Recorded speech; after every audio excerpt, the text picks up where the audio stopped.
Salam dan bahagia, salam guru penggerak. Perkenalkan, saya Natalidia Sinaga, calon guru penggerak angkatan 11 dan unit SMA swasta RK Santa Maria Pakat, Kabupaten Humbang Hasundutan, Provinsi Sumatera Utara. Pada video kali ini adalah tentang aksi nyata yang saya lakukan pada modul 1.4, yaitu diseminasi budaya positif di SMA swasta RK Santa Maria Pakat.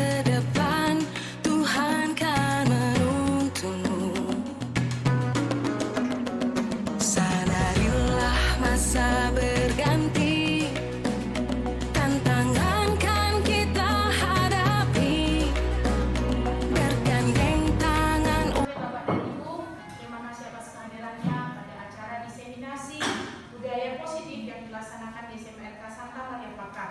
Adapun tertib acara yang akan kita lakukan adalah yang pertama doa pembuka, yang kedua adalah kata pembuka, yang ketiga kata sambutan mewakili kepala sekolah, yang keempat pemaparan materi, yang keenam kata penutup, dan yang ketujuh adalah doa penutup. Yang pertama kita berdoa dari Ibu MC Hombing. Mari kita bersatu dalam doa. Dalam nama Bapa dan Putra dan Roh Kudus. Kembali kami mengucap syukur Tuhan untuk kemurahan hati-Mu. Kami merasakan hingga saat ini semua kami dalam keadaan sehat. Terkhusus Tuhan, pada saat ini kami sedang berkumpul di ruangan ini untuk melaksanakan aksi nyata kami sebagai CDP dalam pembelajaran kami yang telah kami terima. Kiranya Tuhan, hadirlah Engkau di tengah-tengah kami, agar kegiatan ini terlaksana dengan baik dari awal hingga akhirnya Tuhan. Semua kegiatan kami ini kami serahkan kepada-Mu Tuhan, melalui anak Yesus Kristus, Sang Juru Selamat kami yang hidup. Amin. Dalam nama Bapa dan Putra dan Roh Kudus. Amin. Baik, terima kasih kepada Ibu MC Hombing. Yang kedua adalah kata pembuka dari saya sendiri. Puji dan syukur kita aturkan kepada Tuhan atas berkatnya kita masih diberikan rahmat dan perlindungannya hingga pada sore hari ini. Bapak Ibu yang kami hormati, suster kepala sekolah yang diwakili oleh Ibu MC Ringo, terima kasih atas kehadirannya pada sore hari ini, di mana kami akan sebagai calon guru penggerak angkatan 11 dari unit sekolah kita akan melakukan diseminasi budaya positif. Diseminasi itu merupakan sebuah kegiatan penyampaian informasi, tetapi tidak hanya sekedar penyampaian informasi, ini juga akan bertujuan di mana orang-orang yang berada di dalam penyampaian informasi ini dapat menerima informasi tersebut dan juga pada akhirnya menimbulkan kesadaran dan akan melakukannya di kemudian hari. Jadi pada pertemuan kita hari ini ada dinamakan dengan budaya positif di dalam sekolah. Jadi pada sesi ini kami akan berikan kepada Bapak R. Raja Buku. Silakan. Yang ketiga adalah sambutan dari kepala sekolah mewakili Ibu M. Serino. Silakan. Ya, mewakili.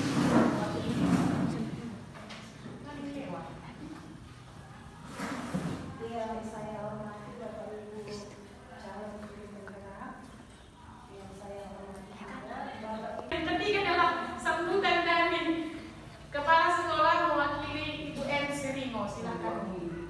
Ya, mewakili.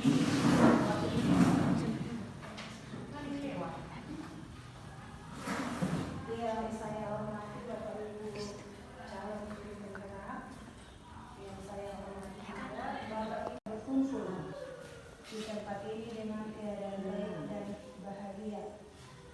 Pada kesempatan yang berbahagia ini, izinkanlah saya mengucapkan terima kasih yang sedalam-dalamnya kepada Bapak Ibu calon guru penggerak yang ada di SMA RK Santa Maria Pakat ini untuk berbagi ilmu, pengalaman, dan hal-hal yang baik yang akan kita terapkan di SMA kita ini. Sebagai guru, kita semua menyadari pentingnya terus belajar dan berkembang agar kita dapat memberikan yang terbaik bagi siswa kita. Ilmu yang akan kita bagi pada kesempatan ini yang akan diberikan oleh Bapak Ibu penggerak saja akan menjadi bekal yang sangat berguna dalam upaya kita untuk menjadikan peserta didik kita yang lebih baik dan lebih efektif. Maka kami berharap melalui kegiatan ini kita semua dapat saling berbagi, saling menginspirasi, dan terus memperkuat kerjasama dalam rangka mewujudkan pendidikan yang berkualitas. Semoga ilmu yang kita dapat hari ini dapat kita terapkan dengan baik di kelas sehingga dapat memberi dampak positif bagi perkembangan peserta didik kita. Akhir kata, sekali lagi saya mengucapkan terima kasih yang sebesar-besarnya kepada Bapak Ibu penggerak atas kesediaan dan dedikasinya. Semoga Tuhan senantiasa memberkati setiap langkah dan usaha kita dalam menjalankan tugas kita sehari-hari. Terima kasih.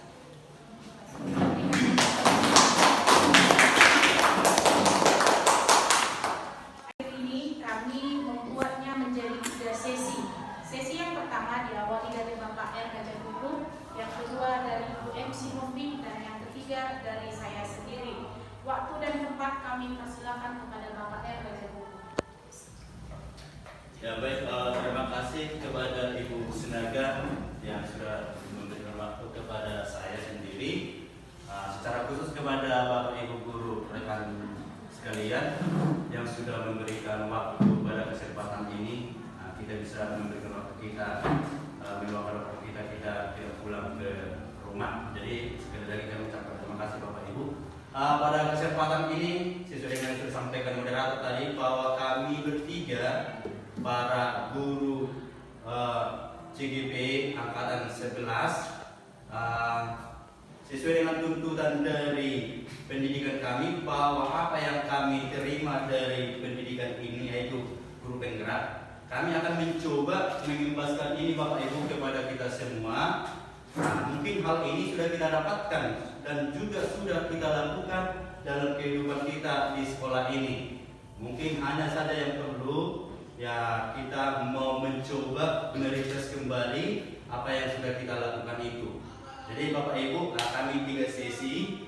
Tadi saya sudah sampaikan Ibu Sinaga. Jadi mohon bersabar untuk memberikan waktu, dan kami mohon juga nanti untuk memberikan sisi tanya jawab untuk menyempurnakan apa yang kami sampaikan pada kesempatan ini. Silakan Bu. Tadi sudah sampaikan bahwa pertemuan kita ini adalah diseminasi budaya positif yang menjadi materi kita pada kesempatan ini. Seseorang guru yang baik harus memiliki kemampuan dalam mewujudkan budaya positif di sekolah. Budaya positif tersebut dapat dijalankan dengan menerapkan konsep-konsep inti seperti ini ada di 8 Bapak Ibu. Yang pertama, perubahan paradigma belajar, disiplin positif, lalu nilai kebajikan. Itu yang akan saya sampaikan, nanti dilanjutkan oleh Bapak Ibu yang lain. Silakan Bu. Di sini bahwa pada pembelajaran paradigma baru, kerangka pengembangan pembelajaran bukanlah model yang linear. Kalau di matematika linear itu adalah merupakan garis lurus, namun merupakan siklus yang berkesinambungan. Kalau siklus itu adalah merupakan suatu kegiatan yang secara lingkaran berkesinambungan dia.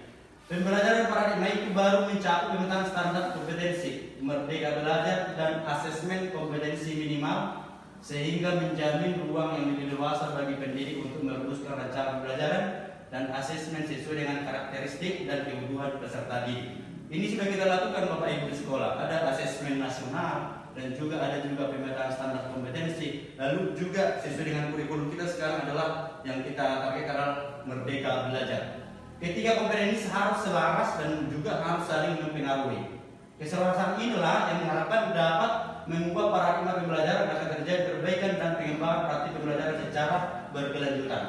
Pada pembelajaran paradigma baru, profil pelajar Pancasila berperan menjadi penuntun arah yang memandu segala kebijakan dan pembaruan dalam sistem pendidikan di Indonesia. Kita tahu Bapak Ibu bahwa profil pelajar Pancasila itu ada 6 nilai yang harus kita tanamkan. Beriman dan bertakwa kepada Tuhan Yang Maha Esa, berkebinekaan global, lalu mandiri, gotong royong, lalu juga kreatif dan juga inovatif. Lanjut, ini Bapak Ibu, kegiatan paradigma, perubahan paradigma. Coba kita perhatikan Bapak Ibu, ini kalau ada di sini ada merupakan satu gambar kepala tangan. Seandainya kita misalnya disuruh untuk mengepalkan kepala tangan dengan sekuat-kuatnya, kita coba untuk bertahan hanya sekitar misalnya 30 detik. Nah coba ini, misalkan Anda dan teman Anda dalam melakukan kegiatan ini. Anda misalnya A, lalu teman Anda adalah B. Coba ketika Anda mengepal tangan, bayangkan bahwa Anda itu menyimpan sesuatu yang sangat berharga di dalam kepalan tangan Anda. Anda perlu juga menjaga benda tersebut sekuat tenaga karena begitu pentingnya untuk kehidupan Anda. Nah, yang menjadi tugas B teman Anda tadi Bapak Ibu, misalnya mencoba dengan segala sesuatu cara untuk membuka kepalan tangan tersebut. Nah, bagaimana respon Bapak Ibu ketika teman kita nanti mencoba untuk membuka kepalan tangan kita? Kita bayangkan bahwa dalam kepalan itu adalah sesuatu yang sangat berharga bagi kita. Apakah misalnya dia membujuk dengan cara menghati juga, atau mengintimidasi, bahkan memerangi, menggoda, menggelitik, bahkan menawari Anda uang agar bersedia untuk membuka kepala tangan tadi. Maka apa yang terjadi Bapak Ibu? Next, ini yang menjadi pertanyaan mungkin bagi kita. Apakah Anda atau B membuka kepala tangan Anda? Mengapa? Apa alasan Anda untuk membuka tersebut? Tentu ini jawaban untuk nomor 1 ini dengan untuk B. Apakah B menutup kepala tangan Anda? Ini diberikan kepada masing-masing kita. Apakah itu antara ya atau tidak? Ada yang membuka, ada juga yang mungkin mengatakan tutuplah terus, ya. Nah, tetapi ada juga dalam di pertanyaan ketiga dalam kegiatan ini sesungguhnya siapa yang memegang kendali di kegiatan tadi? Apakah diri sendiri dari Bapak Ibu? Apakah yang lain? Nah, bisa saja kita dipegang kendali oleh orang lain. Maka ini Bapak Ibu kemungkinan banyak yang akan kemungkinan terjadi. Karena dihati misalnya, karena diintimidasi, karena diberikan uang itu tadi. Karena kalau Anda misalkan bertahan pada diri sendiri Bapak Ibu, maka itu akan tetap pasti. Karena itu sesuatu yang berada dalam kehidupan kita. Next Bapak Ibu. Pertama yaitu budaya positif.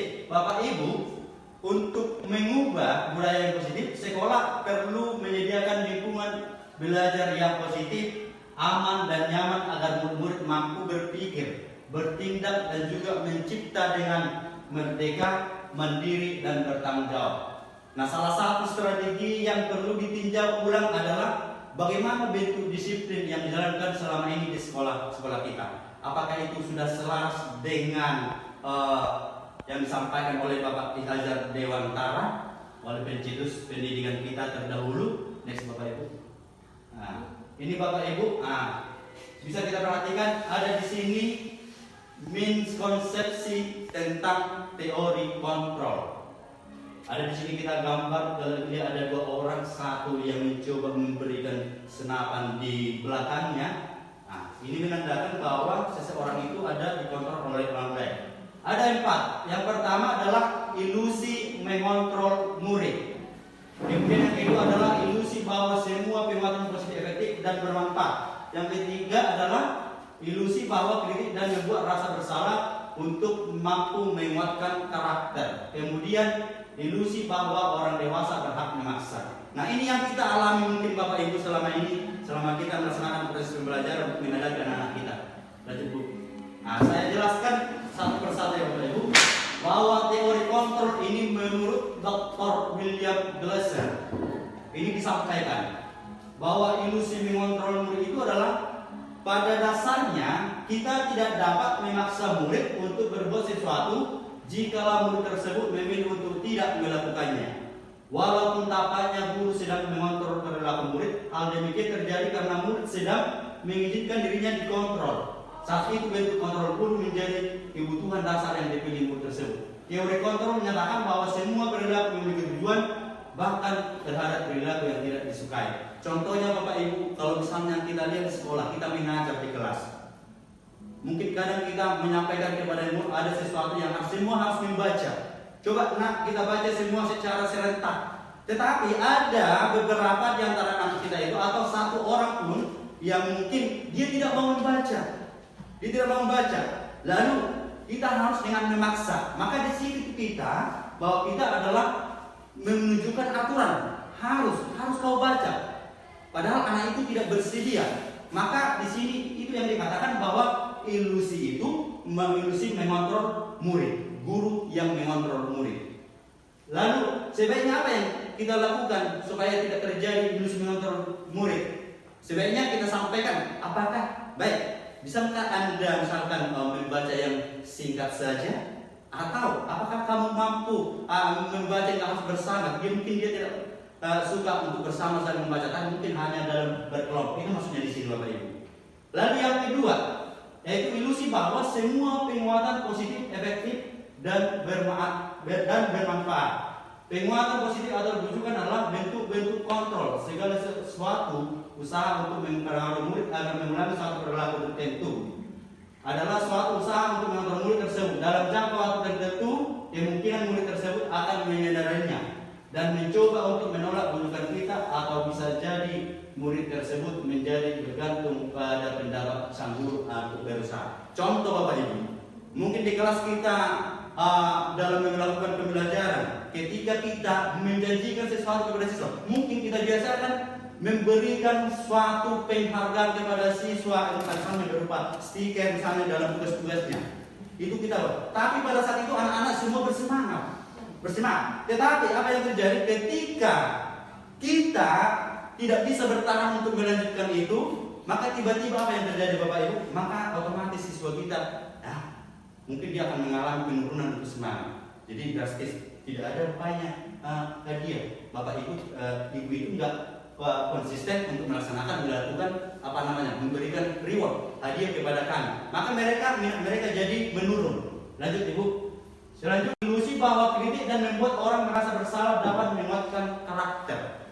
Mungkin ini yang sering kita perhatikan di kelas, menggunakan kritik dan merasa bersalah untuk mengontrol murid menuju pada kelas gagal. Mereka belajar untuk merasa buruk tentang diri mereka mengembangkan diri yang negatif. Kadang kala sulit bagi guru untuk mengidentifikasi bahwa mereka sedang melakukan perilaku ini, karena seringkali guru cukup menggunakan suara halus untuk menyampaikan pesan negatif. Notabene di kelas tak mungkin ada seseorang siswa selalu melakukan kesalahan. Ketika misalnya teman yang menjelaskan materi menyampaikan melalui presentasi, ada sesuatu yang kesalahan, maka mungkin kita mengatakan begini, kenapa kamu harus mengganggu?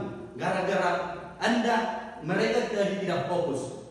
Nah, inilah yang dikatakan bahwa ilusi bahwa itu membuat orang merasa bersalah dan apakah ini mampu mengungkap karakter. Mungkin yang lebih jelas yang disampaikan di sini bukan dengan cara seperti itu Bapak Ibu. Mungkin bisa kita melakukan pendekatan kepada si anak bahwa kegiatan itu adalah sangat merugikan sebagian besar orang dalam ruang lingkup itu. Maka kita coba memberikan kita berikan kepada itu sejenis motivasi. Apa rupanya manfaatnya ketika dia melakukan seperti itu di dalam kelas? Itu maksudnya di sini. Lalu yang terakhir, ilusi bahwa orang dewasa memiliki hak untuk memaksa. Banyak orang dewasa yang percaya bahwa mereka memiliki tanggung jawab untuk membuat murid berbuat hal tertentu. Apapun yang dilakukan dapat diterima selama ada sebuah kemajuan berdasarkan sebuah pengukuran kinerja. Pada saat itu pula juga orang dewasa akan menyadari bahwa perilaku memaksa tidak akan efektif untuk jangka waktu panjang dan sebuah hubungan permusuhan untuk berbentuk. Ini contohnya, karena kita memang orang dewasa dibandingkan dengan anak kita. Contoh sebagai Pak Bahasa misalnya sebagai guru PJK, beliau misalnya akan melakukan praktek untuk berlari bolak-balik dari gerbang sana ke sana. Tetapi Bapak ini mungkin kondisinya memaksa. Ini contoh ya Bapak Ibu, kondisinya memaksa tanpa memperhatikan apakah anak itu sudah memiliki kesiapan fisik, apakah ada fisiknya yang lemah. Jadi karena kondisi memaksa, maka ada anak yang harus sampai pingsan, dicoba. Otomatis kan anak kita akan takut kepada kita kan, karena kita memang sebenarnya memaksa. Kita juga dewasa. Jadi tidak dilakukan dulu observasi apakah memang anak itu ada yang sakit atau tidak. Maka ini terjadi Bapak Ibu, terjadilah pingsan. Baik, Bapak Ibu, itulah teori kontrol yang disampaikan Dr. William Glasser tadi. Kemudian, bagaimana seseorang bisa mengubah paradigma stimulus respon kepada pendekatan teori kontrol? Ini Stephen R. Covey, ya, menurut prinsip anak buat macam. Nah, selanjutnya adalah ini dikatakan begini, Bu. Ini sangat poin yang sangat penting bagi kita. Bila kita ingin membuat kemajuan perlahan, sedikit-sedikit, ubahlah sikap atau perilaku Anda. Namun, bila kita ingin memperbaiki cara-cara utama kita, maka kita perlu mengubah kerangka acuan kita. Ubahlah bagaimana Anda melihat dunia, bagaimana Anda berpikir tentang manusia. Ubahlah paradigma Anda, skema pemahaman dan penjelasan aspek-aspek tertentu tentang realitas. Pada stimulus respon, seolah-olah orang lain dapat kita kontrol, dapat kita kendalikan, sehingga kita dapat merubah seseorang menjadi apa yang kita inginkan. Tetapi pada teori kontrol sangat bertolak belakang, Bapak Ibu, antara stimulus respon dengan teori kontrol. Sesuatu yang sedang kita kontrol sebetulnya tidak dapat kita kendalikan, karena yang dapat mengontrol adalah dirinya sendiri, bukanlah orang lain. Ini Bapak Ibu dan Ibu, ini kaitannya. Inilah mungkin yang selama ini kita pahami tentang stimulus respon. Bagaimana mengubah paradigma stimulus respon ke pendekatan teori kontrol. Contoh di stimulus respon, kita mencoba mengubah orang agar berpandangan sama dengan kita. Padahal sesuai dengan teori kontrol yang harus kita pilih adalah ini yang benar. Kita harus berusaha memahami pandangan orang lain tentang dunia. Ini Bapak Ibu perubahannya. Lalu yang kedua, perilaku buruk dilihat sebagai suatu kesalahan. Dan memang itulah yang kita perhatikan selama ini. Ketika ada seseorang anak, ketika ada misalkan rekan kerja kita mungkin yang melakukan suatu kesalahan, maka kita akan menstigma bahwa oh itu perilaku buruk yang dilakukan. Ternyata di teori kontrol Bapak Ibu bukan, karena semua perilaku itu memiliki tujuan. Walaupun dia perilaku buruk, tapi ada tujuannya. Nah, itu maksudnya di sini. Kemudian yang kedua, orang lain bisa mengontrol saya. Itu yang bisa kita lihat selama ini. Tetapi yang dibenarkan menurut teori kontrol adalah hanya Anda yang bisa mengontrol diri Anda. Hanya Anda yang bisa mengontrol diri Anda. Selalu pada misalnya ketika kita memberikan tugas kepada anak didik kita, banyak tetapi ketika dia sampai di rumah, dia mungkin ada televisi, dia menonton televisi di sana. Dia tidak mampu mengontrol dirinya, maka dia akan selalu menonton televisi ini. Tidak menggunakan waktunya, dia tidak bisa mengontrol dirinya. Tetapi kalau dia bisa mengontrol dirinya, maka dia akan mencoba membuat manajemen waktunya. Bagaimana tugasnya itu supaya selesai. Mungkin dia akan mengerjakan PR-nya dulu, lalu dia akan menonton ketika sudah selesai PR-nya. Kemudian Bapak Ibu selanjutnya adalah pemaksaan itu adalah pada saat bujukan gagal. Pemaksaan ada pada saat bujukan gagal. Ternyata di teori kontrol itu adalah kolaborasi dan konsensus positif. Nah, ini sudah kita laksanakan dalam kehidupan sehari-hari, Bapak Ibu ya. Bukan kami juga di sini bukan guru. Bahkan Bapak Ibu guru yang senior juga mungkin sudah lebih paham dengan ini. Dalam budaya kita, makna kata disiplin itu telah berubah menjadi sesuatu yang dilakukan seseorang pada lain untuk mendapatkan kepatuhan. Asa patuh. Itulah dalam pikiran kita. Kita cenderung menghubungkan kata disiplin dengan ketidaknyamanan. Kalau ada sesuatu misalnya ada terlambat, maka akan terjadi terlambat sesuatu kelas. Maka itu akan menimbulkan suatu ketidaknyamanan kepada orang lain. Kenapa saya katakan ketidaknyamanan? Menurut beberapa siswa itu kelas otomatis akan kita panggil dulu dia. Kita ceramai dia, kenapa terlambat? Maka otomatis akan mengganggu kenyamanan belajar para peserta didik yang lain. Baik, Bu. Kemudian merupakan salah satu pendekatan disiplin diri yang mampu mengontrol seseorang untuk mengontrol perilakunya dalam bicara dan bertanggung jawab atas tindakannya sebagai wujud menghormati diri sendiri dan orang lain. Inilah yang harus kita tekankan Bapak Ibu kepada anak didik kita. Bukan karena kepatuhan juga tapi karena kesadaran bertanggung jawab bahwa ia harus menyadari bahwa tindakannya itu Dia merupakan perilaku yang menghormati dirinya sendiri dan juga menghormati yang lain. Nah, menurut kalau lebih mana kelas berarti dia sudah menghormati yang lain. Artinya tidak mengganggu proses pembelajaran lagi. Ya, lanjut. Sebagai pendidik, tujuan kita adalah bagaimana menuntun murid untuk memiliki disiplin diri, sehingga mereka bisa berperilaku yang mengacu pada nilai-nilai kebajikan dan memiliki motivasi intrinsik dan bukan ekstrinsik. Next, Bapak Ibu. Nah, pendekatan disiplin positif tidaklah tentang anak atau peserta didik secara langsung, tetapi tentang diri dan cara kita sendiri. Baik kita sebagai orang tua, sebagai guru, ataupun sebagai seorang yang sudah dewasa, yang memberikan dampak yang positif, pengaruh positif kepada anak dan juga peserta didik kita. Lanjut. Nah, ini pendekatan disiplin positif, Bapak Ibu. Ini adalah yang pertama, merupakan kemampuan individu pendidik untuk membina mendidik peserta didik secara individual ataupun secara berkelompok. Yang selanjutnya, pendekatan secara individual, kelompok perlu mendapatkan dukungan dari kebijakan sekolah dan peran serta pemangku kepentingan sekolah. Nah, ini sangat penting. Contoh kami sebagai guru penggerak, kami mencoba untuk memaparkan ini kepada kita semua. Mungkin yang sudah kita lakukan, tapi ada juga yang tadi saya katakan ini harus di-refresh apa yang sudah kita lakukan itu sesuai dengan teori Bapak pendidikan kita adalah Bapak Ki Hajar Dewanta, bahwa di sekolah, bahwa pihak sekolah ini harus memberikan dukungan kepada peserta itu. Bagaimana untuk mengimplementasikan apa yang baik kepada seluruh peserta didik yang mereka peroleh. Nah, selanjutnya Bapak Ibu, apa hubungan dari disiplin positif dengan nilai-nilai kebajikan? Lanjut. Nah, ini ada nilai-nilai kebajikan universal namanya. Masih banyak sebenarnya, tapi hanya kami coba membuat dari contoh yang profil pelajar Pancasila.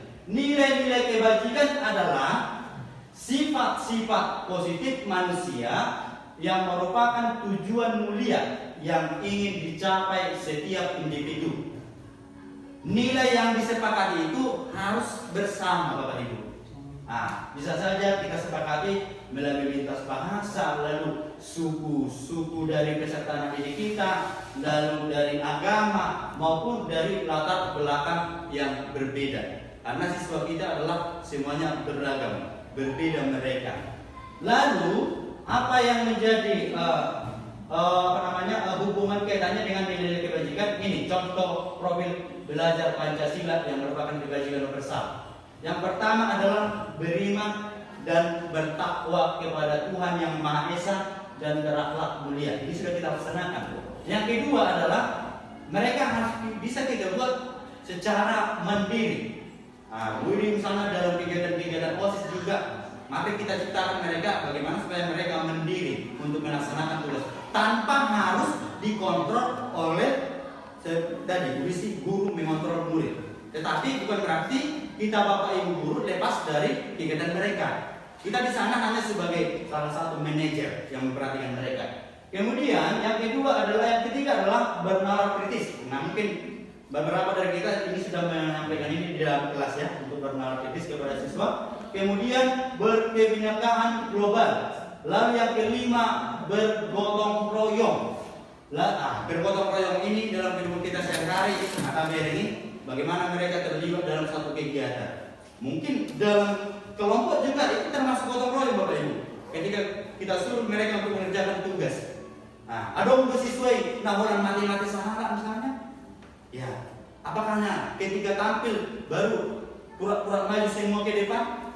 Padahal saya yang tampil, ya kan?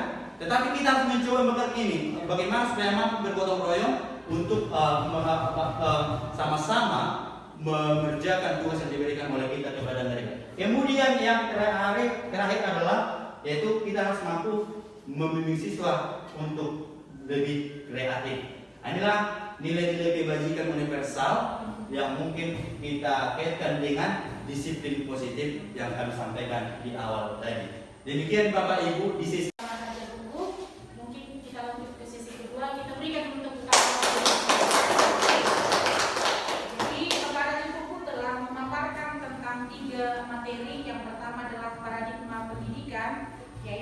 perubahan paradigma dari stimulus respon menjadi teori kontrol.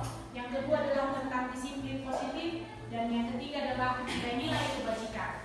Maka pada sesi yang kedua ini akan dibawakan oleh Ibu MC Hombing, yaitu tentang teori disiplin positif dan kebutuhan dasar manusia dan motivasi perilaku manusia. Kami persilakan kepada Ibu MC Hombing. Baik, terima kasih untuk moderator, terima kasih juga untuk Bapak Ibu Guru yang saya hormati.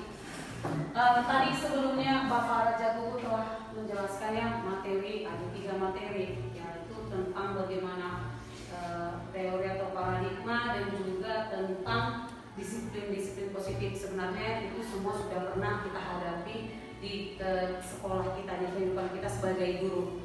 Nah, untuk kesempatan ini saya akan bercerita atau menyampaikan tentang yang pertama itu adalah kebutuhan dasar manusia. Kebutuhan dasar manusia. Konsep kebutuhan dasar manusia itu salah satu materi yang disampaikan atau yang kami terima sebagai CGP dari program pendidikan guru penggerak. Pasti dan saya yakin materi itu diberikan kepada kami yang dimana sebagai seorang guru berarti itu hal yang penting. Jika kita bertanya apa yang perlu kita pelajari, rupanya ternyata dari kebutuhan dasar manusia itu untuk dikaitkan dengan peran kita sebagai guru pasti akan ada, ya kan begitu. Nah, kebutuhan dasar manusia itu artinya adalah unsur-unsur yang diperlukan manusia untuk mempertahankan keseimbangan hidupnya secara fisiologisnya dan secara psikologisnya. Kemudian di dalam pendidikan konsep kebutuhan dasar manusia ini sangat perlu untuk diterapkan. Ada lima yang menjadi konsep kebutuhan dasar manusia. 5. Yang pertama itu adalah kebutuhan untuk bertahan hidup. Kebutuhan yang pertama, yakni kebutuhan untuk bertahan hidup, ini kebutuhan yang sangat penting atau survival namanya, yang sangat penting. Yakni ini adalah kebutuhan yang memang harus dipenuhi demi kelangsungan hidup.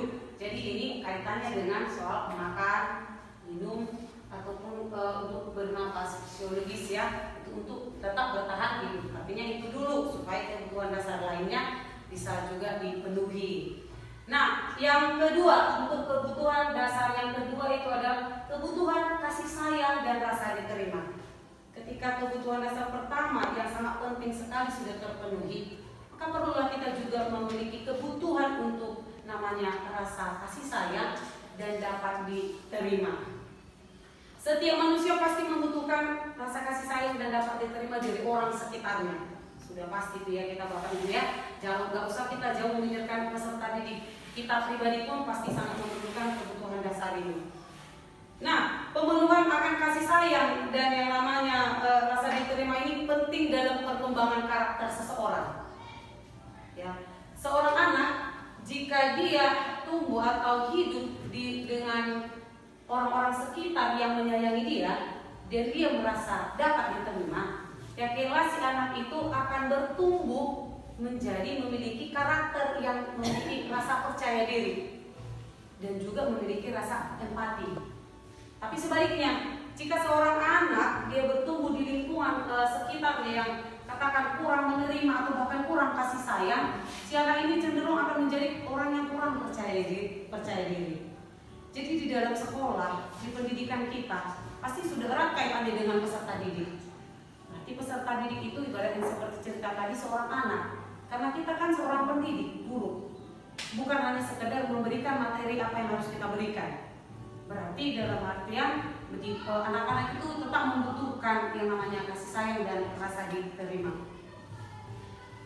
Yang ketiga itu adalah kebutuhan akan kebebasan. Yang ketiga, kebutuhan akan kebebasan, kita jangan terlalu sempit memikirkan bahasa kebebasan ini kita kaitkan dengan seorang anak bahwa anak akan memiliki kebebasan yang sepenuhnya untuk segala hal sesuatunya. Namun di sini ada 2 bagian dari yang namanya kebebasan. Ya, ada 2 kebebasan yang terbagi 2 yaitu yakni kebebasan dari rasa sakit yang pertama dan kebebasan dari untuk memilih, ya. Artinya bebas dari rasa sakit hati, rasa sakit fisik, dan yang kedua bebas untuk memilih. Itu maksud arti dari kebutuhan dasar yang kebebasan.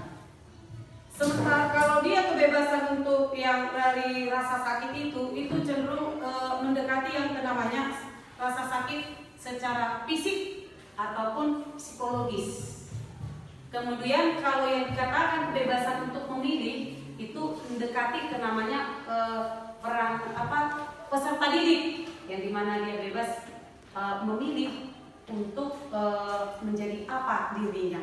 Seperti itu maksudnya untuk yang dasar. Yang keempat adalah kebutuhan akan kesenangan, sama seperti yang ketiga tadi, kebutuhan akan kebebasan. Yang keempat ini kebutuhan atas kesenangan. Ternyata kesenangan itu merupakan kebutuhan dasar, bukanlah sesuatu hal yang tidak penting ternyata. Ya, kebutuhan atas kesenangan ini untuk apa dipenuhi? Adalah kebutuhan akan kekuasaan. Kebutuhan akan kekuasaan itu bukan hanya sekedar untuk menguasai segala sesuatu, dalam artian si anak bebas berkuasa untuk apapun itu, ya. Namun di sini dikatakan kebutuhan akan kekuasaan itu terkaitannya dengan dirinya. Dialah yang berkuasa atas dirinya, seperti apa juga yang tadi ada disampaikan oleh para jago ya, bahwa si anak berkuasa atas dirinya, tidak menjadi dikontrol siapapun, ya, tidak dikontrol siapapun. Kebutuhan ini mencakup perasaan bernilai, kompeten, dan juga soal keterampilan yang dimiliki oleh peserta didik itu. Guru dapat memenuhi kebutuhan ini bisa saja dengan memberikan ujian, memberikan hadiah, memberikan penghargaan ke anak-anak sehingga dia merasa bahwa dirinya telah berhasil, telah berkuasa untuk atas dirinya sendiri dengan keterampilan yang dia miliki. Nah, tadi saya sudah sampaikan Bapak Ibu 5 yang dikatakan konsep dasar manusia ya, dasar ya. Apa kaitannya ini harus diterapkan atau apa kaitannya ini sehingga seorang guru perlu untuk memahaminya? Itu tadi dari satu contoh yang sudah disampaikan, bisa kita bayangkan Bapak Ibu, jika yang 5 kebutuhan dasar ini bisa kita penuhi ke diri kita dan juga bisa kita penuhi ke diri anak peserta didik kita, maka secara tidak langsung juga proses pembelajaran pun akan bisa berlangsung dengan baik. Si anak pun dapat merasa bahagia, dapat diterima, dan dia dapat menunjukkan potensi-potensi yang ada pada dirinya. Demikian untuk pemaparan mengenai konsep kebutuhan dasar manusia. Sekarang mari kita lanjutkan tentang motivasi perilaku manusia. Motivasi perilaku manusia itu bisa dikatakan bahwa motivasi berarti alasan seseorang untuk melakukan sesuatu hal. Nah, motivasi apa sih yang mendasari sehingga dia melakukan sesuatu hal? Itu maksudnya. Ternyata ada 3 motivasi itu. Yang pertama itu adalah motivasi untuk menghindari ketidaknyamanan atau motivasi untuk menghindari hukuman. Menghindari hukuman itu pun suatu motivasi ya kan, untuk melakukan sesuatu yang lebih baik, ya.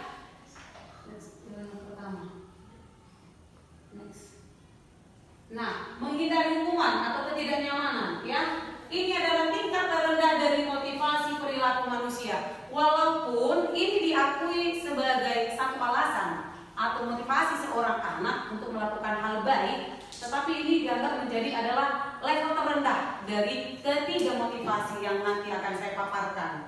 Biasanya kalau orang yang memiliki motivasi ini pasti punya pertanyaan di hatinya begini, melakukan sesuatu. Seandainya saya melakukan ini, seandainya saya melakukan kesalahan ini, pasti saya akan kena hukuman ini.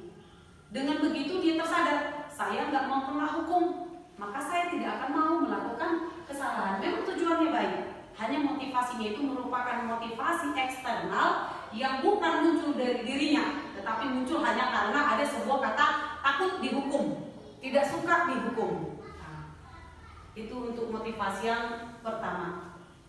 Yang kedua itu adalah motivasi untuk mendapatkan imbalan. motivasi mendapatkan penghargaan. Tadi sedikit sudah kenal juga di paparan oleh Pak Raja Guguk ya. Ternyata seorang siswa itu pun punya motivasi ini naik satu level dari level yang pertama tadi. Seorang anak kalau kita tanya kenapa kamu mengerjakan tugas yang saya beri, contoh saya di kelas, ketika saya selesai menjelaskan, memberi contoh soal, itu saya akan memberikan soal untuk mereka kerjakan 1 atau 2 soal. Ketika mereka selesai, mereka akan memberikan ke saya akan memberikan tanda saya paraf di bukunya. Kelak nanti jumlah dari paraf ini akan membantu mereka untuk membantu dalam ujian nilai semesternya, ibaratnya membantu remedial. Nah, kalau kita kan punya remedial, Nah, karena motivasi seperti itu, imbalan yang saya berikan seperti itu, mereka akan termotivasi untuk mengerjakan soal yang saya kasih. Tetapi motivasinya hanya untuk sekedar mendapatkan imbalan ataupun mendapatkan penghargaan dari kita kalau kita memberikan sesuatu. Tapi itu tetap diakui menjadi sebuah motivasi untuk melakukan yang baik. Biasanya anak-anak akan punya pertanyaan di hati begini, kalau saya melakukan ini, maka saya akan mendapatkan sesuatu. Ujungnya memang akan berlaku baik. Nah, bagaimana dengan motivasi yang ketiga, yang terakhir? Motivasi yang ketiga adalah motivasi untuk menghargai diri, yakni dia akan berusaha untuk menjadi orang yang mereka inginkan. Motivasi dari inilah yang dikatakan motivasi intrinsik yang muncul dari dalam. Jadi tadi eksternal, ini internal, dari dalam. Ya, dari dalam. Jadi dia melakukan sesuatu itu bukan karena aku takut dihukum atau aku akan mendapatkan hadiah, imbalan, tapi justru motivasi yang muncul memang dari dirinya, bahwa dia yakin dia akan bisa menjadi sesuatu mama yang dia yakini dirinya itu. Contoh, kalau ada seseorang memang memiliki cita-cita, misalkan dia punya cita-cita seorang dokter, dan dia tahu untuk menjadi seorang dokter itu tidaklah mudah. Mungkin dia akan pelajari untuk menjadi seorang dokter, kamu harus mempelajari ini, kamu harus menguatkan pada materi ini. Nah, karena keinginan dari dalamnya, bukan karena penghargaan atau yang lain. Ya Bapak Ibu, kita lanjutkan ke sesi yang ketiga yang disampaikan oleh Ibu Natalia Sinaga tentang materi 5 posisi kontrol keyakinan kelas dan juga segitiga distribusi. Semangat Bapak Ibu, kalau Bapak Ibu bangkit semua, karena dengan teman saya lihat. Bapak Ibu ikuti saya. 1, 2, 3, 4, 5, 6, 7, 8. Oke, silakan dulu Bapak Ibu.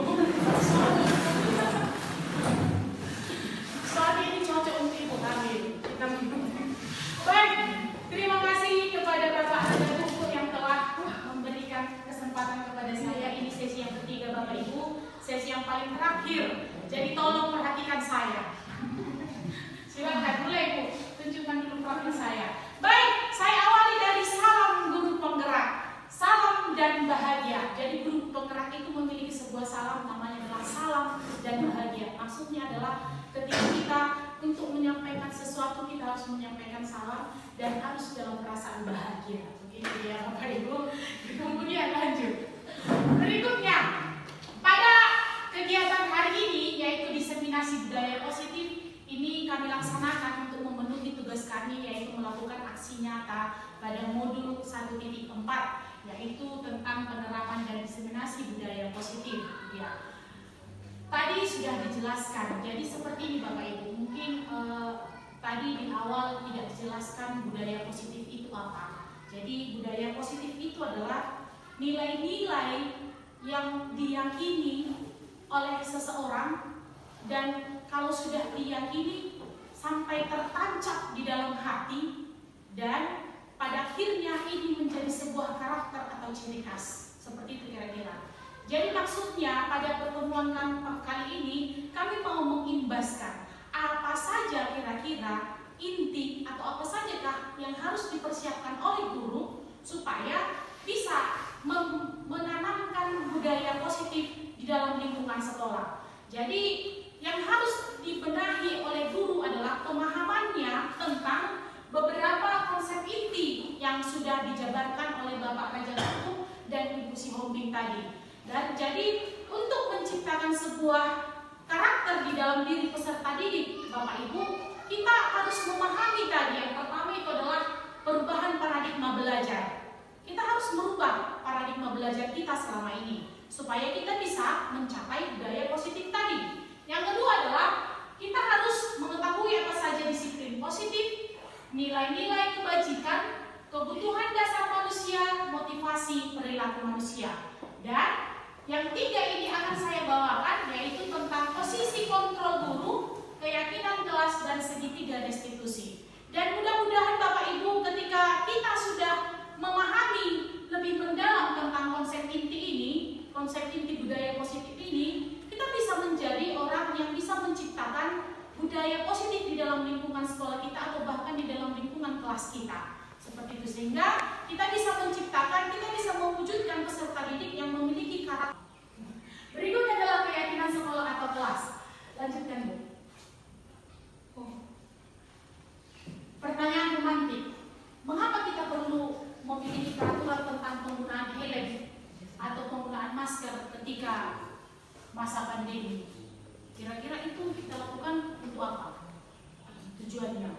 Ibu Tanjung menggunakan helm itu tujuannya kira-kira untuk apa? Keselamatan, benar. Yakin nggak Ibu kalau itu bertujuan untuk keselamatan? Benar. Jadi kalau Ibu sudah yakin itu adalah untuk tujuan keselamatan, kira-kira Ibu akan lakukan atau tidak? Pasti akan dilakukan. Itulah keyakinan kelas. Itulah keyakinan. Keyakinan itu didasari pada bahwa itu kita mempercayai. Kita mempercayai itu dapat menyelamatkan kita, maka kita cenderung akan melakukannya.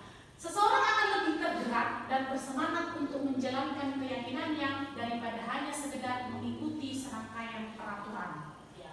Lanjut, Bu. Keyakinan sekolah atau di dalam kelas berupa pernyataan universal yang mudah diingat, dipahami, dan harus diterapkan dalam lingkungan sekolah. Guru berperan dalam mewujudkan terbentuknya keyakinan sekolah dengan adanya kesepakatan antara murid dan guru.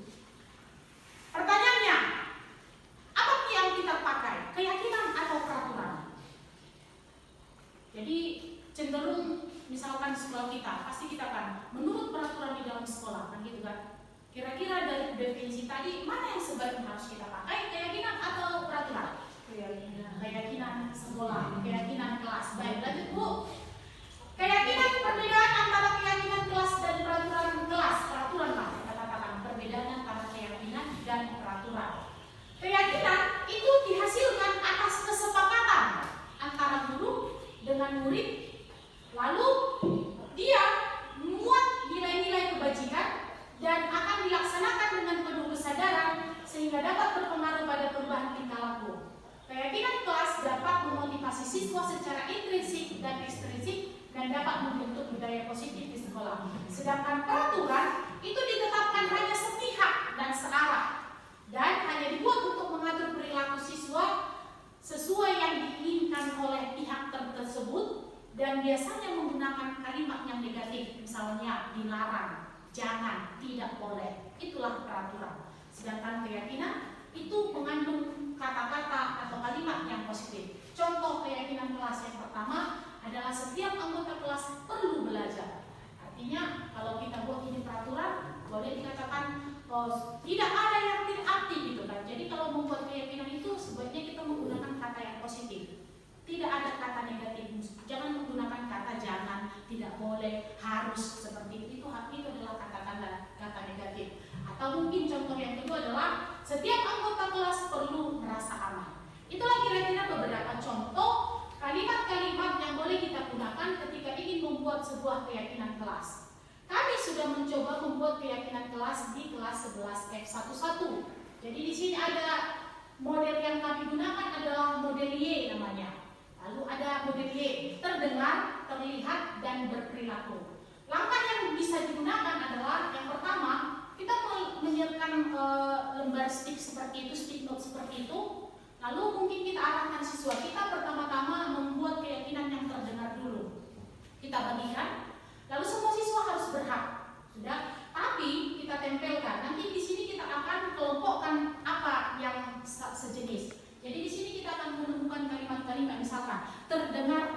berucap terima kasih, atau terdengar meminta maaf, atau terdengar meminjam ketika mau mengambil sesuatu kepada temannya. Itu dia. Jadi keyakinan kelas itu bersifat abstrak, berupa pernyataan universal, dibuat dalam persyaratan pernyataan positif. Sedikit saja tetapi mudah diingat. Jadi kalau dikelompokkan itu hanya ada beberapa sebenarnya. Setelah dilakukan pengelompokan, pasti ada aja yang sama, tetapi banyak juga yang berbeda pemikiran siswa tersebut. Gitu dia. Lalu berikutnya adalah sesuai dengan kondisi kelas dan sekolah sehingga mudah diterapkan. Jadi yang salah satu maksud dari pernyataan ini sesuai dengan kondisi kelas dan sekolah, saya terkejut melihat keyakinan kelas yang kami buat ketika terdengar ada satu siswa yang menuliskan terdengar serius ketika berdoa Angelus, gitu, ya kan? Jadi itu sesuai dengan kondisi yang ada di sekolah kita. Jadi bukan kondisi yang tidak ada di dalam sekolah kita. Jadi itulah keyakinan kelas. Lalu semua warga sekolah harus dilibatkan saat membuat keyakinan kelas. Makanya kita berikan tadi semuanya masing-masing dan kita kelompokkan mana yang sama. Jadi Bapak Ibu, seperti yang di awal tadi saya katakan, karena kita yakin, karena siswa yakin ini adalah mereka yang membuat, mereka cenderung akan mengingat apa yang mereka tuliskan. Sehingga ini mereka percayai, mereka akan percaya akan mereka lakukan tanpa kita ingatkan. Jadi pengalaman, ketika saya masuk mereka ribut, lalu saya bilang keyakinan siapa kemarin yang mengatakan bahwa saling menghargai, gitu. Langsung diam aja, mereka langsung diam karena itu sudah kesepakatan mereka. Jadi kesepakatan itu boleh kita lakukan dengan melakukan penandatanganan, gitu. Jadi semacam perjanjian untuk membuat sebuah ikatan, gitu ya. Sebenarnya tanpa ada ikatan pun itu sudah bisa dilakukan. Baik, lanjutkan Ibu. Yang terakhir adalah segitiga restitusi. Lanjut. Segitiga restitusi adalah suatu proses dialog.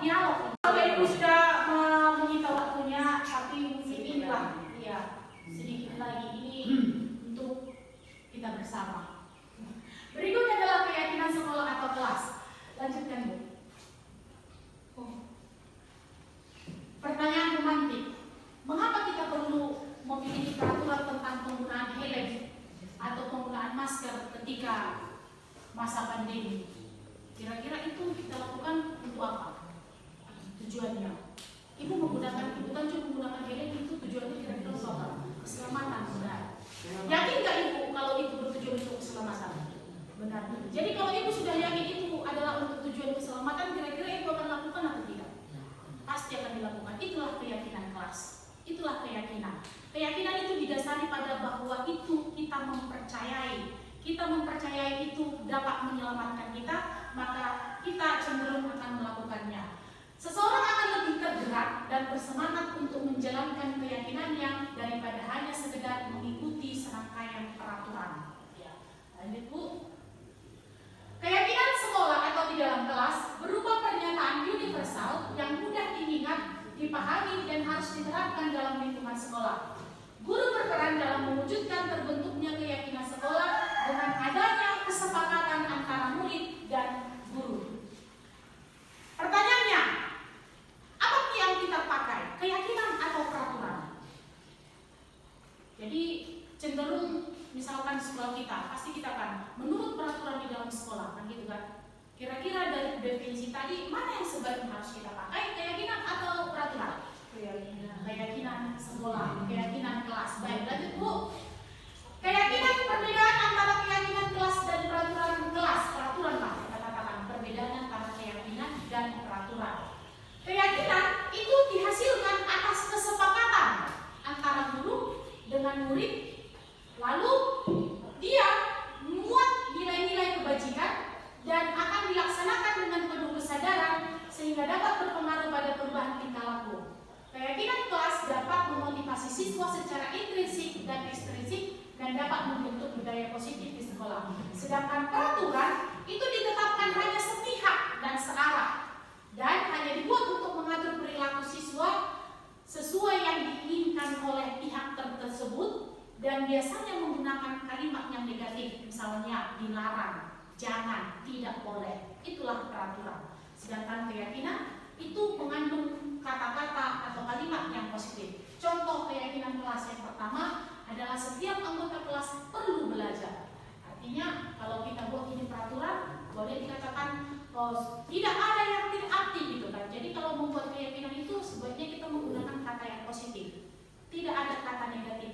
Jangan menggunakan kata jangan, tidak boleh, harus, seperti itu. Itu adalah kata negatif. Atau mungkin contoh yang kedua adalah setiap anggota kelas perlu merasa aman. Itulah kira-kira beberapa contoh kalimat-kalimat yang boleh kita gunakan ketika ingin membuat sebuah keyakinan kelas. Kami sudah mencoba membuat keyakinan kelas di kelas 11 F11. Jadi di sini ada model yang kami gunakan adalah model Y namanya.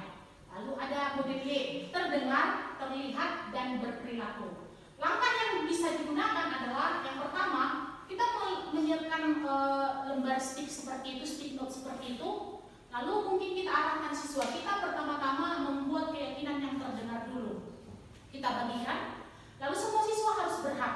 Sudah, tapi kita tempelkan. Nanti di sini kita akan kelompokkan apa yang sejenis. Jadi di sini kita akan menemukan kalimat-kalimat misalkan terdengar mengucap terima kasih, atau terdengar meminta maaf, atau terdengar meminjam ketika mau mengambil sesuatu kepada temannya. Itu dia. Jadi keyakinan kelas itu bersifat abstrak, berupa pernyataan universal, dibuat dalam persyaratan pernyataan positif. Sedikit saja tetapi mudah diingat. Jadi kalau dikelompokkan itu hanya ada beberapa sebenarnya. Setelah dilakukan pengelompokan, pasti ada aja yang sama, tetapi banyak juga yang berbeda pemikiran siswa tersebut. Begitu dia. Lalu berikutnya adalah sesuai dengan kondisi kelas dan sekolah sehingga mudah diterapkan.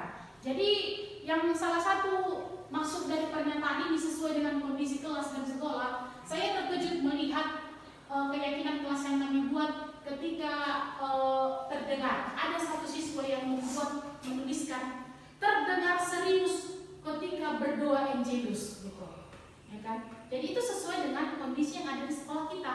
Jadi bukan kondisi yang tidak ada di dalam sekolah kita. Jadi itulah keyakinan kelas.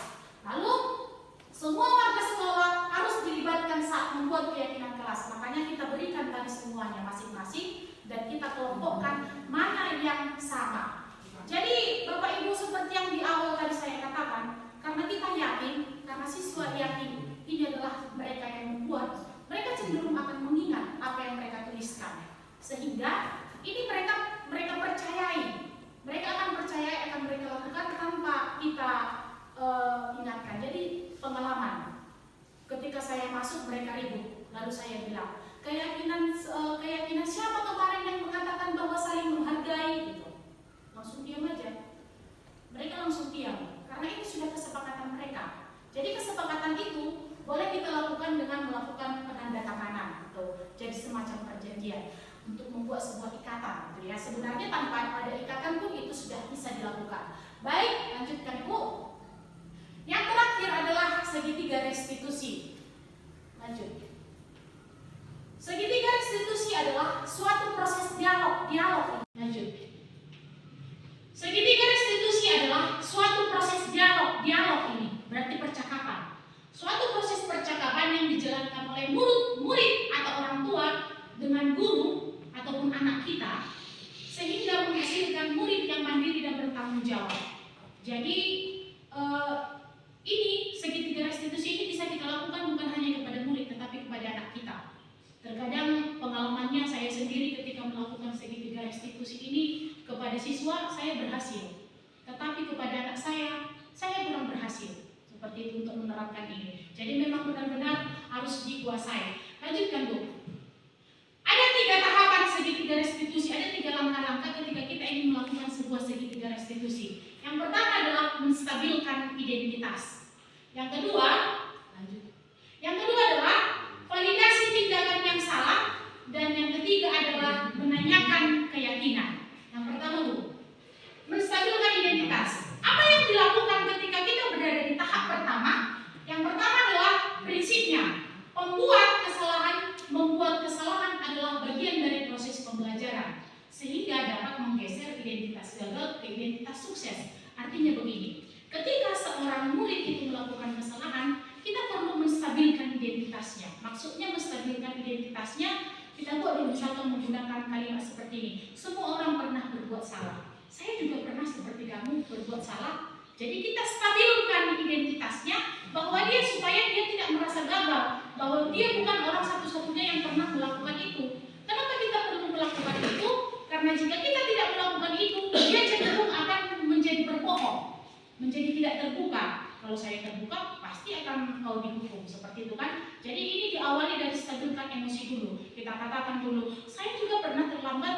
Semua orang pernah bersalah, seperti itu. Yang kedua adalah memvalidasi tindakan yang salah. Setelah kita menstabilkan identitasnya tadi, setelah kita stabilkan emosinya tadi, lalu kita tanya, yang kamu lakukan itu benar atau tidak? Kita validkan bahwa yang dia lakukan itu benar atau salah. Sehingga si murid itu sadar itu benar atau salah, begitu ya. Pada prinsip ini, setiap perilaku berupaya memenuhi sebuah kebutuhan. Artinya adalah kita juga harus mendengarkan apa alasannya melakukan hal tersebut. Seperti yang dijelaskan oleh Ibu Sehoping tadi, ada kebutuhan, 5 kebutuhan dasar manusia. Guru akan bergeser dari pemikiran stimulus respon menjadi proaktif dan mengenali atau mengakui kebutuhan murid dan memperbaiki hubungan dengan murid. Yang terakhir adalah menanyakan keyakinan. Setelah kita stabilkan emosinya, kita validasi kesalahannya, baru kita tanya keyakinannya. Ya kan? Menurutmu, seperti sinaren yang tadi, menurutmu apa yang akan kamu lakukan setelah ini? Ya kan? Jadi kita menawarkan apa solusi yang mau dia berikan, begitu. Bukan kita berikan solusi. Jadi kalau kita cenderung makanya dipasang alarmnya, seperti itu kan, itu kita memberikan solusi. Tetapi di sini kita diajak untuk mengarahkan murid untuk mencari solusinya. Dia sendiri yang bersolusinya, jangan kita. Itulah yang ketiga, menanyakan keyakinan. Berikut adalah adegan. Ini adegan film yang terakhir ya Bapak Ibu. Ini tentang bagaimana penerapan. Ini video tentang penerapan segitiga restitusi. Silakan Bu.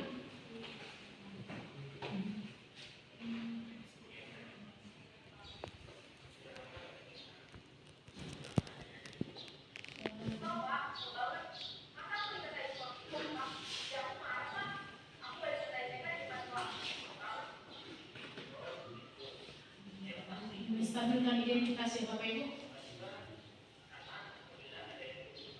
Bapak juga akan marah.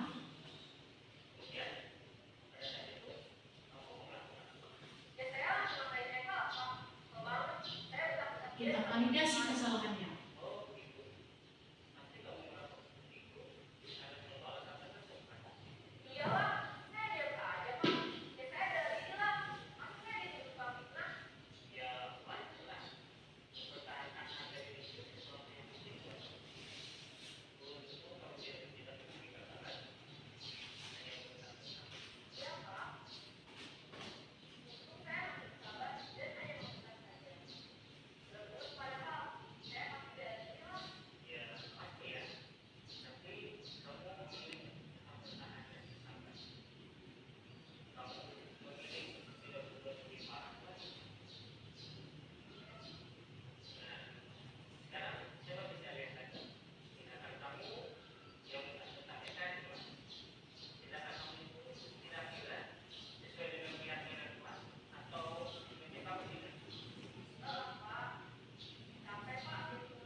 kontrol dulu, lalu keyakinan kelas dan yang tak kita adalah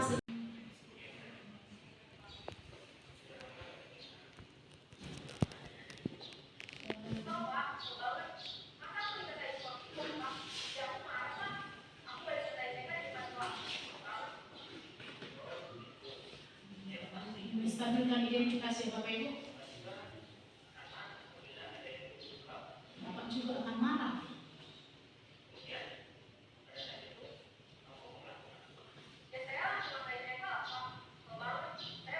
Kita validasi kesalahannya.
Demikianlah pemaparan saya tentang posisi kontrol dulu, lalu keyakinan kelas dan yang terakhir adalah segitiga restitusi. Semoga Bapak Ibu apa yang sudah kami paparkan ini bisa membantu kita dalam menerapkan budaya positif di sekolah yang kita cintai. Sekian dan terima kasih. Baik, kita berikan pemaparan dari Ibu Sinada yang sungguh luar biasa. Dan terima kasih juga sampai saat ini Bapak Ibu sekalian masih dalam keadaan setia mendengarkan pemaparan kami. Baik, tadi kami bertiga sudah memaparkan bagian dari materi-materi kami dan ada baiknya kami bertanya, apakah di antara kita Bapak Ibu mungkin ada ingin memberikan masukan, pertanyaan, atau pernyataan, kami berikan waktu sekarang. Mungkin ada yang bertanyakan, memberi tanggapan ataupun masukan, itu akan kami terima.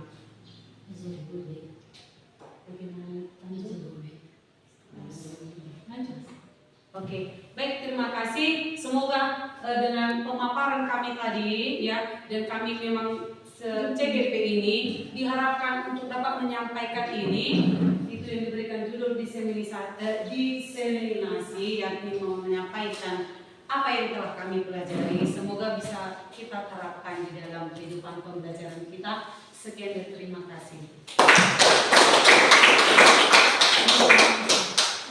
Oke, baik. Sebelum dua Bapak Ibu, terima kasih atas kebersamaan kita karena sudah meluangkan waktu sampai hari ini ya. Jadi mudah-mudahan apa yang kami sampaikan di sini ini bukan menggurui Bapak Ibu, tapi kami mencoba mengimbaskan apa yang sudah kami terima di program guru pendidikan guru penggerak ini. Maka Bapak Ibu, mari kita saling mengingatkan, saling memberikan masukan komentar mungkin kepada kami bertiga.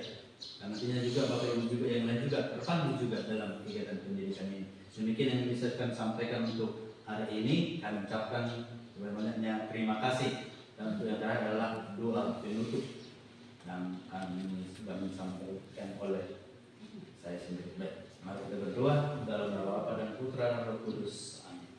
Syukur kami haturkan kepadamu ya Tuhan atas berkat yang masih kami terima hingga pada sore hari ini, di mana Tuhan kami bisa berkumpul di tempat ini dalam keadaan sehat. Begitu juga ya Tuhan, kami mohon perlindungan kepada Bapak Ibu guru yang sudah setia menemani kami hingga pada sore ini. Mereka mampu meninggalkan pekerjaan mereka, mereka mampu juga meninggalkan segala keluarga mereka hanya demi untuk bisa bersama kami di sini dalam acara diseminasi budaya positif di sekolah kami. Semoga ya Tuhan, apa yang sudah kami sampaikan pada kesempatan ini dapat bermakna bagi diri kami sendiri, bermakna bagi komunitas kami, dan juga secara khusus di sekolah kami ini ya Tuhan, agar kiranya sekolah ini nanti menjadi sekolah yang terbaik di antara yang lainnya. Begitu juga kami akan mau pulang ke tempat kami masing-masing, kiranya Engkau memberikan petunjuk kepada kami, jaga kami di segala aktivitas kami, dan kiranya kami bisa bertemu bersama keluarga kami dalam keadaan sukacita. Dosa yang kami berbuat ya Tuhan, kiranya Engkau menghapus itu, agar kiranya berkat yang kami Tuhan berikan kepada kami tidak terhalang menerimanya.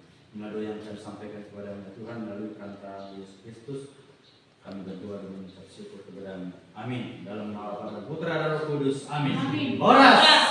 Oras. Bapak Ibu boleh minta foto bersama?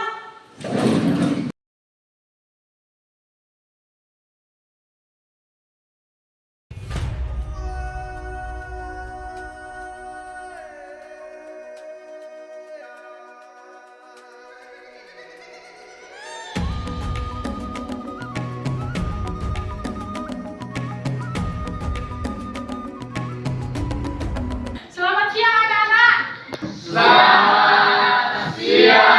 Gimana kabarnya hari ini? Sehat, Bu. Baik, hari ini kita mau membuat keyakinan kelas. Kalau ditanya apa itu keyakinan kelas, yakin. Kalau dikatakan yakin berarti percaya, benar. Kalau percaya berarti yakin. Kalau sudah percaya berarti pasti apa? Dilaksanakan. Benar sekali. Ya, jadi keyakinan kelas itu adalah sebuah prinsip bersama.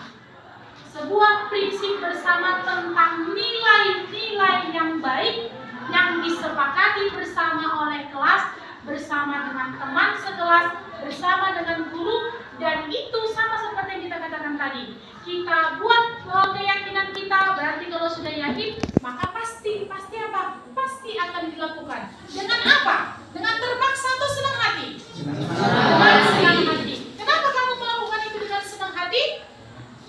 Karena itu keyakinan dan sudah disepakati oleh bersama, itu dia kan.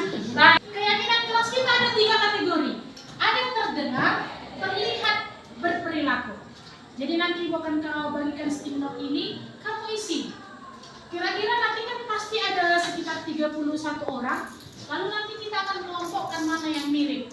Lalu kita lihat, berarti keyakinan mana yang kita ambil. Seperti itu deh ya. Maksudnya terdengar.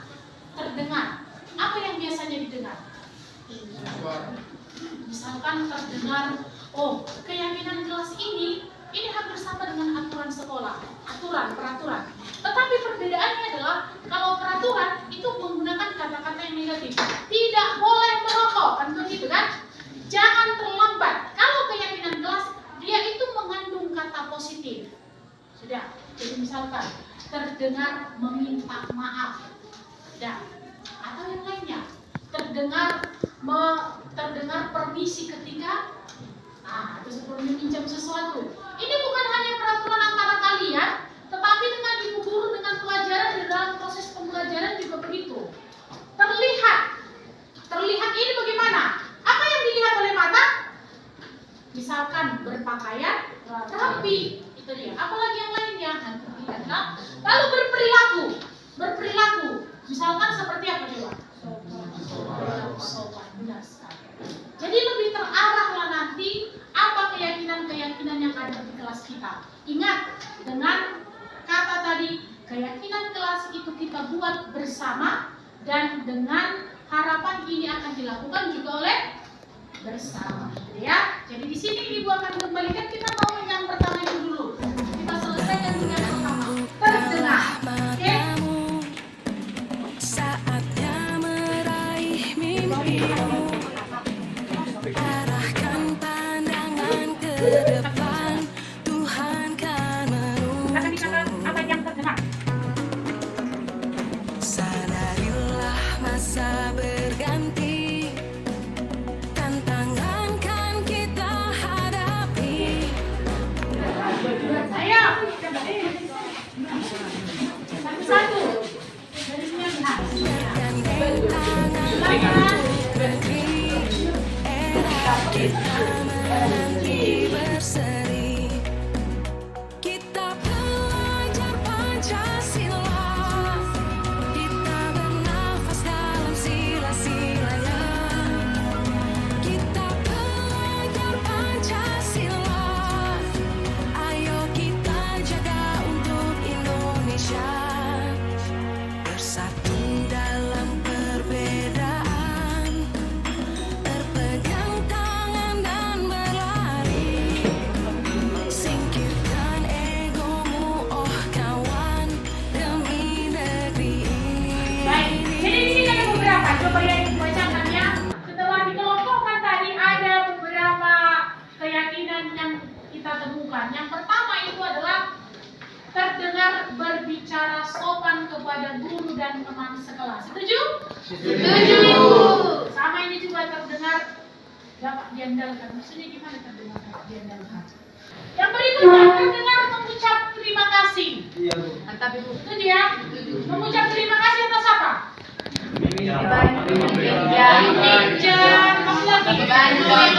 Membantu orang, benar lagi. Menyampaikan perasaan gitu. Ucap terima kasih juga. Berikutnya, terdengar menyapa guru ketika berpapasan. Kayaknya nggak hanya guru aja ya. Tapi benar. Terdengar menyapa, inilah dia tadi, menyapa di pagi hari, menyapa teman dan guru pada saat berjumpa. Ini ya, menarik sekali ini kan. Jadi kadang-kadang kalau ibu masuk ke kelas lain ketika disuruh bekerja kelompok asik sendiri. Ini karena kita cenderung tidak mau bersosialisasi kepada orang lain. Kalau ketika diberikan proyek secara bersama, ini cenderung gagal. Ketika kamu tidak mampu bersosialisasi kepada orang lain, maka ego pun akan semakin meningkat. Karena kamu biasanya mengandalkan pikiranmu. Jadi ketika kita berkelompok, itu harus mampu menerima pendapat orang lain. Tidak hanya pendapat kita, seperti itu ya. Lalu, terdengar mengikuti doa Angelus dengan baik. Nah, ini sering sih. Berarti di kelas kita, ini ketika doa Angelus semua diam. Siapa yang membuat ini? Nah, berarti pengamatan mereka seperti itu ya. Berarti kalau kan mereka yang paling serius ya. Berikutnya, terdengar meminta maaf. Nah, ini dia. Meminta maaf ketika berbuat salah. Meminta maaf ketika membuat orang tersinggung. Ya kan? Bukan hanya ketika berbuat salah. Berikutnya, terdengar meminta tolong. Meminta tolong ketika membutuhkan bantuan. Jadi kalau di SD melihat ada 3 kata yang paling ajaib katanya, mengucap terima kasih, mengucap maaf, dan meminta tolong. 3 kata ini adalah kata yang sangat sederhana tapi sangat sulit dilakukan oleh orang-orang. Ya, mengucap terima kasih, mengucapkan kata maaf jika berbuat salah, dan yang ketiga adalah meminta tolong. Itulah kesepakatan yang terdengar. Setuju ini? Setuju. Kita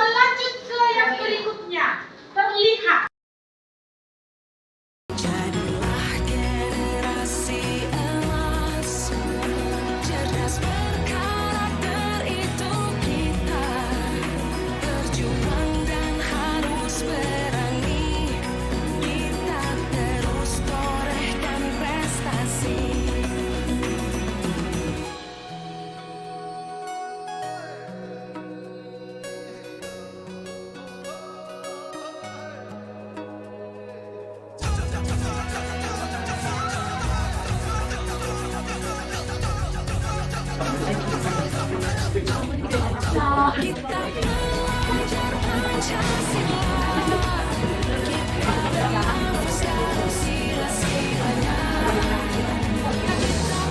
Kita belajar Pancasila, ayo kita jaga Indonesia.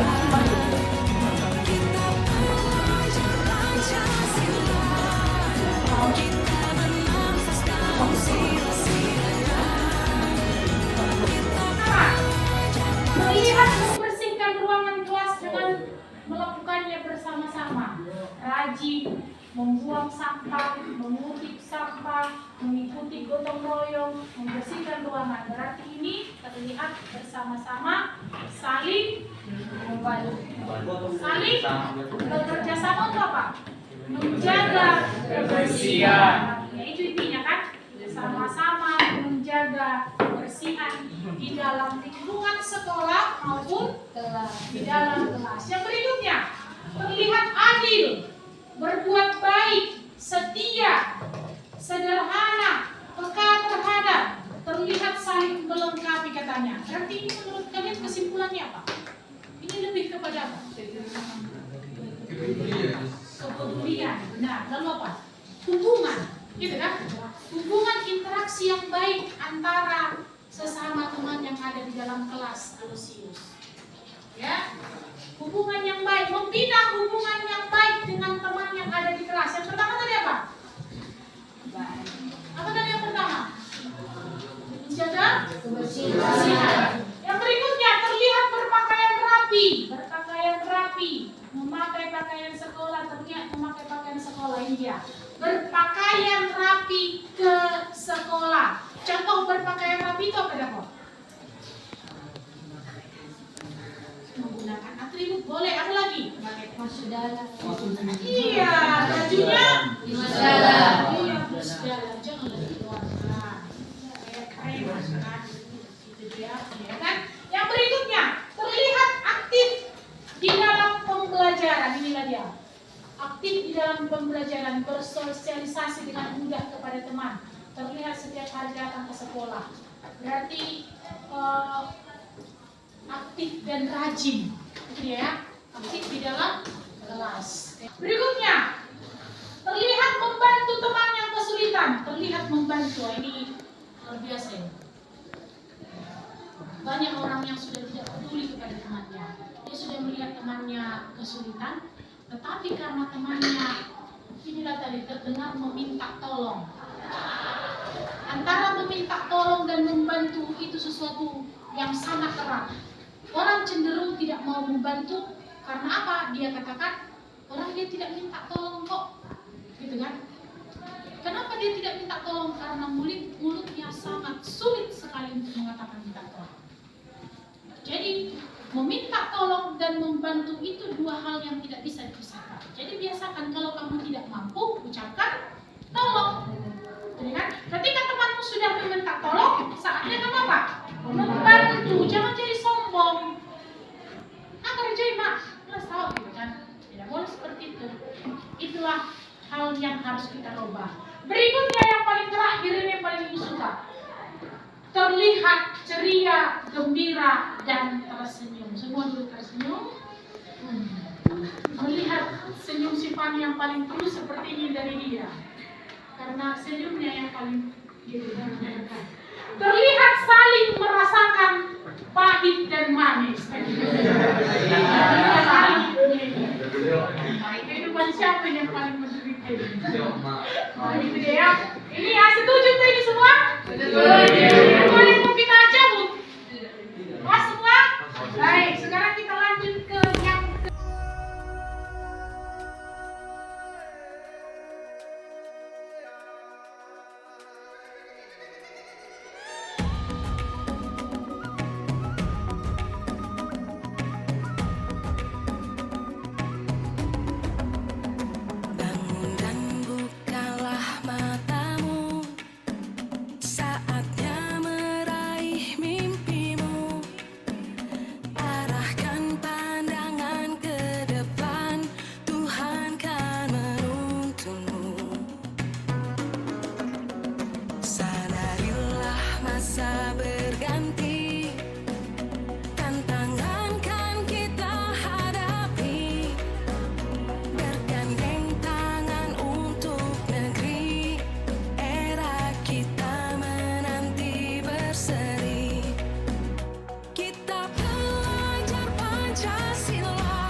berperilaku sopan, ramah, dan baik, berperilaku sopan dan tangguh, berperilaku sopan dan tangguh, berperilaku baik di sekolah maupun di luar sekolah, berperilaku sopan di depan orang yang baik, berperilaku baik di saling menghormati dan berbaik, berperilaku mencari kalimat terbaik bagi sesama yang sedang berbicara, berperilaku sopan terhadap guru, teman dan orang tua, sopan, berperilaku tidak terlalu baik, berperilaku baik dan sopan, berperilaku sopan terhadap teman, berperilaku dari teman terbaik, memberikan jangan pada dengan keras, baik Pak Asli,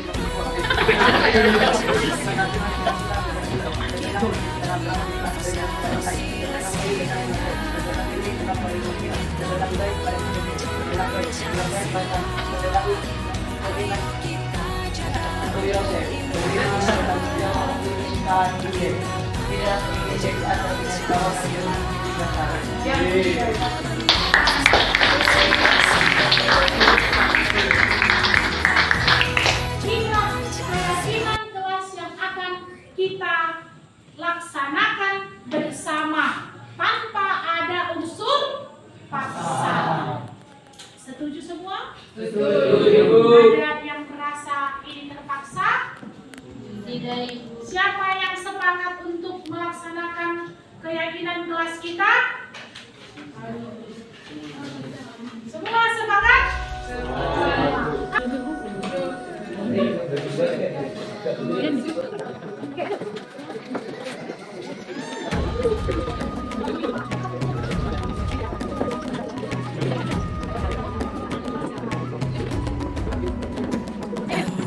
Bukalah matamu, saatnya meraih mimpimu. Arahkan pandangan ke depan, Tuhan kan. Perkenalkan, nama saya Fani Novelina Gaul. Saya dari kelas 11 F1.1. Saya saat membuat keyakinan kelas ini, saya merasa senang karena dapat mengutarakan atau menyampaikan isi hati saya atau membuat keyakinan kelas ini. Menurut saya penting karena dapat memperbaiki atau agar kedepannya lebih baik lagi, khususnya dalam bersosialisasi bersama teman maupun di luar kelas ataupun di luar lingkungan sekolah. Dan terima kasih. Perkenalkan, nama saya Holman Anugrah Silarino. Saya dari kelas 11 F11. Baru saja kami telah membuat keyakinan kelas yang dimana terdapat kategori terdengar, terlihat, dan berperilaku. Menurut saya, apa yang kalian buat di sini, apa yang kami tempelkan sangat-sangat berguna. Yang dimana ini menunjukkan jati diri kami sebagai kelas 11 F11. Bagaimana kami terdengar, terlihat, dan berperilaku. Sehingga ini menunjukkan bahwa kami harus mewujudkan semua yang kami tulis di sini dan kami yakin kalian pasti bisa. Perkenalkan, nama saya Aloysius Arisandi Manik dari kelas 11 F11. Perasaan saya saat membuat keyakinan kelas adalah saya bahagia dan saya ceria karena saya dapat mengutarakan isi hati saya untuk kelas saya sendiri. Menurut saya penting karena apa yang setelah diutarakan di dalam keyakinan kelas ini dapat mengubah perilaku ataupun kesepakatan dalam kelas. Terima kasih. Perkenalkan, nama saya Rizka Lia Misrani Tumambor. Saya dari kelas 11 F11. Di sini saya ingin mengutarakan tentang membuat keyakinan kelas. Perasaan saya setelah membuat keyakinan kelas ini, saya merasa senang bisa mengungkapkan isi hati saya dan saya dapat mengetahui apa yang diungkapkan oleh teman-teman. Dan bagi saya ini sangat penting, di mana saya akan bisa memperbaiki sikap saya sendiri dan di mana saya bisa mengetahui apa yang ada di dalam hati teman-teman sekalian. Sekian dan terima kasih. Sadarilah masa berganti, tantangan kan kita hadapi. Demikianlah video yang saya buat tentang pemaparan aksi nyata. Sekian dan terima kasih. Semoga menginspirasi. Salam dan bahagia. Salam Guru Penggerak.